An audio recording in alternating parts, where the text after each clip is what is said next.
lana harremanak eta enpresaren bilakaera lotzeko orduan.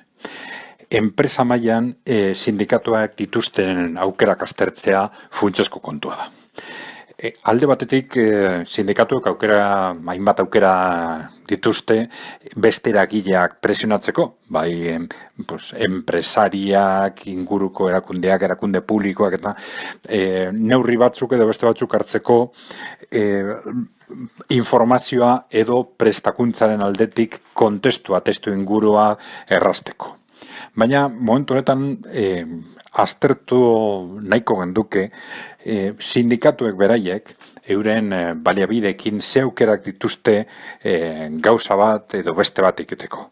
Argi dago alde batetik sindikatuek gai honen aurrean hartzen daben jarrera funtsezkoa da, batez be zein punturaino ematen dautzuen garrantziar soldata eta lan baldintzetatik haratago doia zen aldagaiak lan harremanak, enpresadako lan harremanetan txertatzeko.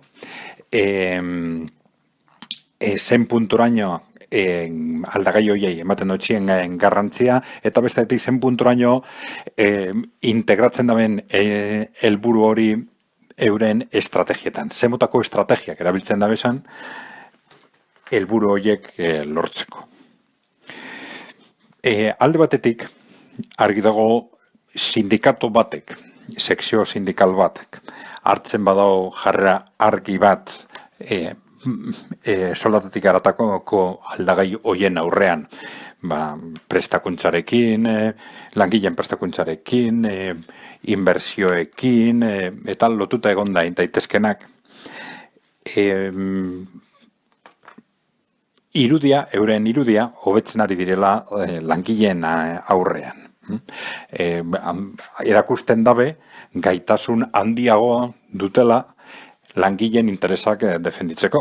Eta bai batez ere epe ertain eta epe luzera euren lanpostuak, euren soldatak, euren lan baldintzak bebai defenditzeko. Baina eragin hori oso diferentia, zeharo diferentia izan daiteke enpresa batetik bestera. Hemen funtsezkoa da, ez bakarrik estrategia horien egokitasuna edo planteatzen diren helburuak eta helburu horiek lortzeko estrategiak. Baizik eta zein punturaino ekimen guzti horiek modu positiboan perzibitzen diren langileen aldetik. Langileen gai hauen inguruan dituzten ezagutza oso diferentia da, enpresa batetik bestera. Ez da gauza bera langileen percepzioa soldatei buruz, edo lan baldintzei buruz oso percepzio zuzena dela, edo horrelako diferenteak diren, horrelako aldagai buruz, enpresaren politikari buruz, enpresen bilakaera, enpresen inbertsioak, eta bar.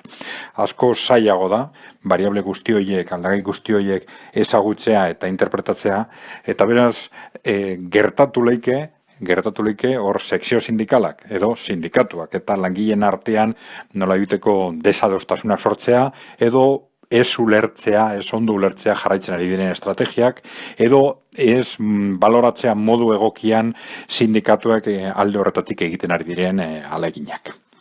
Beraz, garrantzia handikoa da, hor alde horretatik sindikatuak planteatzen dituzten estrategiak oso lotuta egotia